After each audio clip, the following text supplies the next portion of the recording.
saying that we get hit. So I'm gonna say LeBron James. And you know what?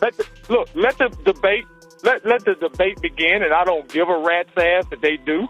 I just telling you who I would like. That's all. I said that LeBron will.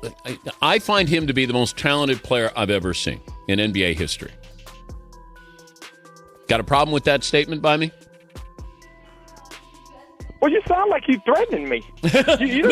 No, I'm not threatening you. Single moment cracked open a debate the media has tried hard to control for years.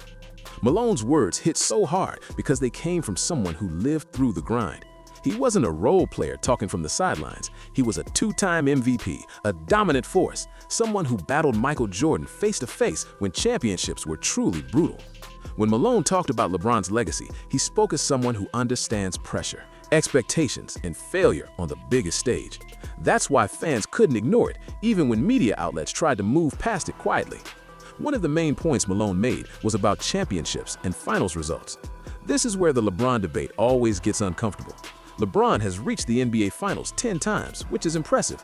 No one denies that. But Malone focused on what happens when you get there. 4 wins and 6 losses. When the lights are brightest, when history is written, LeBron has lost more finals than he has won. That fact alone makes people uneasy because it challenges the idea of dominance. Malone did. I can feel it. Oozing out of. You can feel it. You can feel it just oozing out. Yeah. Who would you rather have as a teammate? Jordan or LeBron? Or LeBron? You got a man. Hold on. Do you have a man crush on Michael Jordan today? What's the deal here?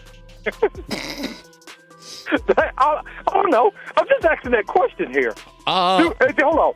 Do Dan Patrick, my friend, my buddy, have a man crush on Jordan today? Malone didn't need to exaggerate this. The numbers speak for themselves. Jordan didn't need a Game 7 most of the time. He closed series early. He crushed hope. Malone also pointed out something fans rarely talk about openly: loyalty and team movement. LeBron's career has included multiple team changes, each time joining situations built to win immediately. Miami was loaded. Cleveland's second run was stacked. Los Angeles came with another superstar. Malone questioned whether chasing ready-made teams should count the same as building a legacy from the ground up. Jordan stayed in Chicago. He didn't leave when Detroit beat him down. He didn't join Magic or Bird. He fought, failed, learned, and then dominated. Malone respected that path because it showed commitment and belief. To him, greatness isn't about finding the easiest road. It's about staying and conquering. Another point Malone made hit even deeper: clutch moments. He talked about who wants the ball when the game is on the line. He described how Jordan demanded the final shot. Kobe demanded it too. Those players wanted the pressure. They welcomed it.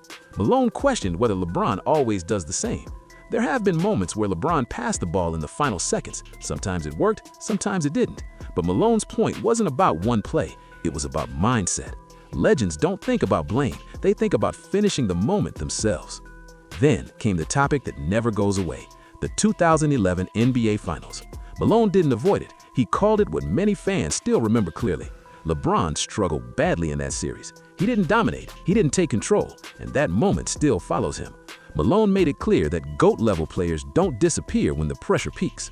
What made Malone's comments even louder was LeBron's silence afterward. LeBron is usually quick to respond. He tweets, posts, hints, and defends himself. This time, nothing. No response, no quote, no message. That silence made fans wonder if Malone... And LeBron, you saw them both in did. person. I saw him in person. Like, come on. Go James, man. Come on, Shad. I mean, because you think about it. Come on. Because he could do more. He could rebound better. So what do we go off of, dude? Because this is the argument that I have today. Like, you know, like, better player is one thing. Yes. Like, is he just like, let's take away all the accolades? Yes. Passes. LeBron supporters often argue longevity, stats, and versatility. Those things matter, and Malone acknowledged them, but he argued that greatness is about moments, dominance, and fear. Jordan created fear. Opponents felt beaten before the game ended. That's a different level of impact. Malone's comments also exposed how protected LeBron has been by media narratives. Many shows avoided replaying the interview. Discussions were brief. The focus shifted quickly, but fans didn't forget. Clips kept spreading. Comments kept growing. The silence around it only made the message louder.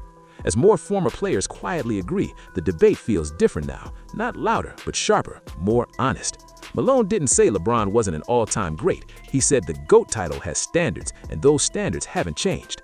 At the end of the day, Malone's message wasn't hate, it was clarity. He separated respect from reality.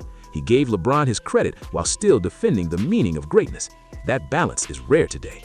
LeBron James will always be one of the greatest basketball players ever. His career is his stock, his impact is massive. But Malone reminded everyone that history isn't just about numbers, it's about how you win, when you win, and how often you deliver when everything is on the line. That's why his words mattered. That's why fans reacted, and that's why this conversation refuses to die. Because when a legend speaks without fear, people listen, even when the truth makes them uncomfortable. And that discomfort is exactly why Malone's comments landed the way they did. Fans aren't reacting just because he criticized LeBron. They're reacting because he challenged a story that has been repeated so often it started to feel untouchable. For years, the narrative around LeBron James has been carefully shaped. Every loss comes with context. Every failure comes with an explanation. Every weakness is softened. Malone didn't do that. He stripped the conversation down to basics and asked one simple question. When everything is on the line, who delivers more often? That question forces people to look past highlights and social media clips. It forces them to look at results. Malone believes that the greatest player isn't judged by potential or talent alone, but by outcomes. What happens when the season ends? What banners go up? What moments live forever? And in that department, he believes Michael Jordan still stands alone. Malone also touched on something fans don't always like to admit: fear factor. Jordan didn't just beat teams, he broke them. Opponents entered series already doubting themselves. That kind of dominance doesn't show up in box scores, but players who lived through it understand it clearly.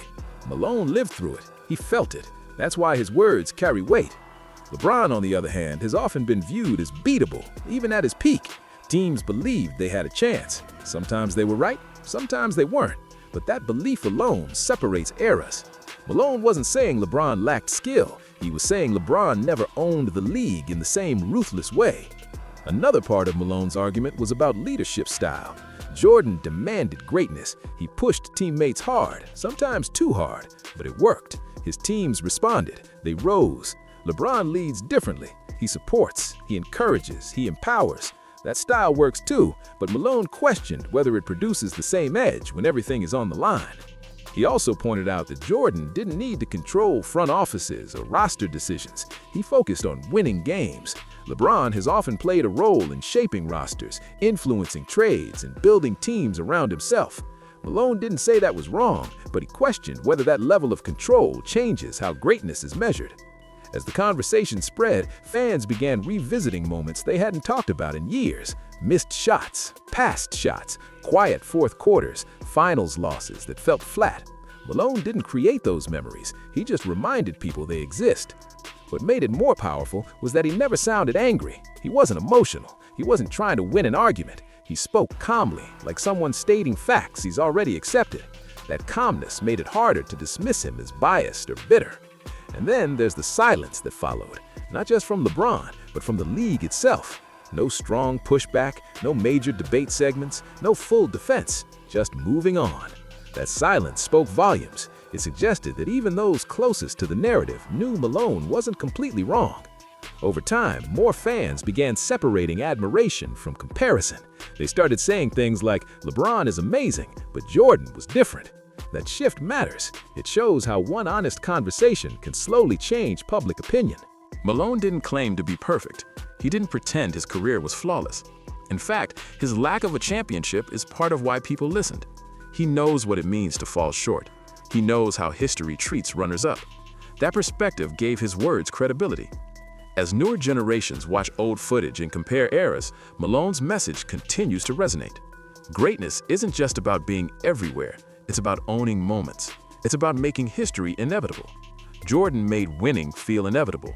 Malone doesn't believe LeBron ever reached that same level. That doesn't erase LeBron's legacy. It just places it where Malone believes it belongs, among the greatest, but not above all. And for many fans, hearing that from someone who battled the best made them rethink their own views. In the end, Karl Malone didn't end the GOAT debate. He did something more important. He reminded everyone that greatness has standards, and those standards don't change just because the game evolves. Talent, longevity, and influence matter, but championships, dominance, and clutch moments still matter more. That's why his words still echo. That's why people keep replaying the clip. And that's why this conversation isn't going away anytime soon. Because once the truth is spoken plainly, it's hard to ignore, no matter how uncomfortable it makes people feel. And as the days passed, the reaction only grew stronger. Fans started pulling up old clips, old box scores, and old finals moments, trying to prove their side. Some defended LeBron fiercely, pointing to his longevity, his all-around game, and the way he adapted to every era he played in. Others leaned into Malone's argument, saying that no amount of stats can outweigh what happens when the season ends and everything is on the line. The debate wasn't new, but the tone had changed. It felt more honest, less scripted. What really stood out was how many former players quietly agreed with Malone without fully stepping into the fire. A few would say things like, "Jordan just had something different," or "There was never a doubt with MJ." They didn't mention LeBron directly, but the message was clear. They had felt that pressure on the court, that sense of doom when Jordan locked in. That kind of respect isn't given lightly, and it can't be forced by media coverage or online campaigns. Malone also made people reflect on how greatness is earned, not claimed. Jordan never had to tell the world he was the greatest. The world decided that on its own. With LeBron, the conversation has often felt pushed, repeated, and defended at all costs. Malone's point was that true greatness doesn't need protection. It stands on its own. It survives criticism. It grows stronger over time instead of needing constant reinforcement.